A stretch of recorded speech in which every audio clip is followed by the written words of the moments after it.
សូមស្វាគមន៍មកកាន់វីដេអូថ្មីវីដេអូនេះគឺទាក់ទងនឹងខ្ញុំបានយកការដែលម្ដាយខ្ញុំតាមនៅផ្ទះនោះដើម្បីយកទៅដាំនៅសាលា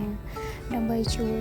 បង្កើននៅសោភ័ណភាពសាលារបស់យើងនឹងឲ្យកាន់តែស្រស់ស្អាតហើយក្នុងនោះដែរមានដូចជាដើមលៀបដើមហើយដើមស្នាយច្រើន4-10ដើមនិងការរំយោល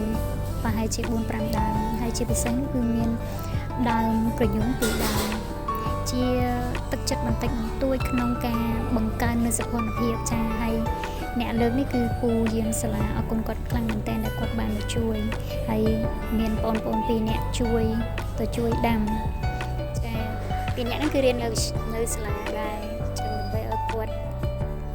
បង្ហាញឲ្យគាត់ដឹងថាពេលដែលយើងជួយសាលាឬជួយសង្គមហើយសាលាគឺជាផ្ទះទីពីររបស់យើងឥឡូវដឹកចេញពីពីបណ្ដាសាលាហើយយើងនឹងរៀបចំដាំនោះដើម្បីបង្កើតជាសង្គមពីសាលារបស់យើងនៅក្នុងសាលារបស់យើងសាលាយើងទាំងអស់គ្នានេះគឺសុខភាពស្អាតតែប៉ុន្តែគាត់យើងជួយបន្ថែមទៀតក្នុងការ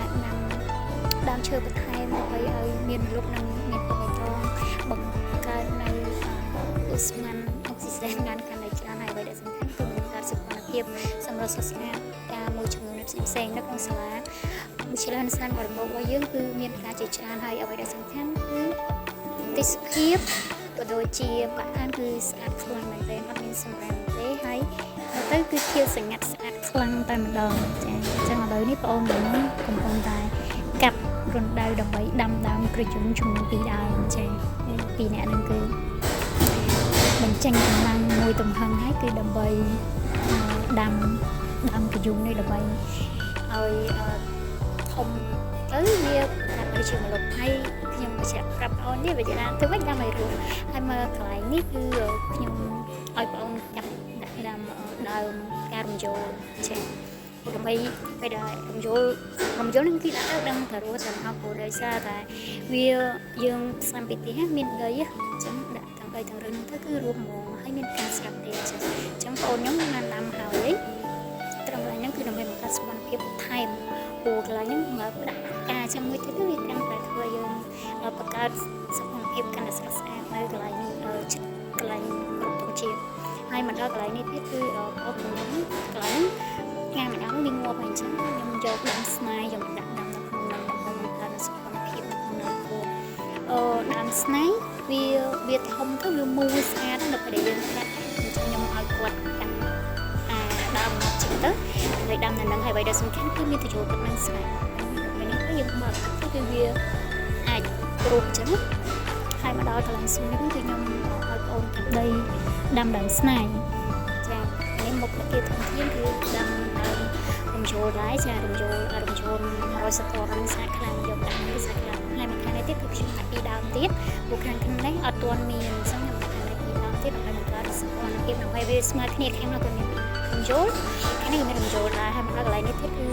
ដើមលៀបមកដើមដែលខ្ញុំបាននិយាយមិញហ្នឹងគឺខ្ញុំឲ្យបងខ្ញុំដាក់ដាំអាចជួកន្លែងសួននឹងដែរកន្លែងណាដែលចន្លោះអត់មានដើមឈើគឺបងតាមឲ្យនោះបងតាមស្នាយចាជីកដាំឲ្យប្រាប់បងណាដាំឲ្យរស់ប៉ុន្តែដើមលៀបនេះដឹងរស់ហ្មង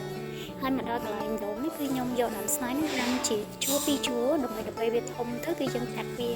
ជាគ្រប់ម៉ូតគ្រប់ម៉ាកដែលយើងចង់បានហ្នឹងវាបង្កើតសុខភាពកន្លែងដុំនេះដែរចានេះគឺជារូបថតដែលបងខ្ញុំដាំ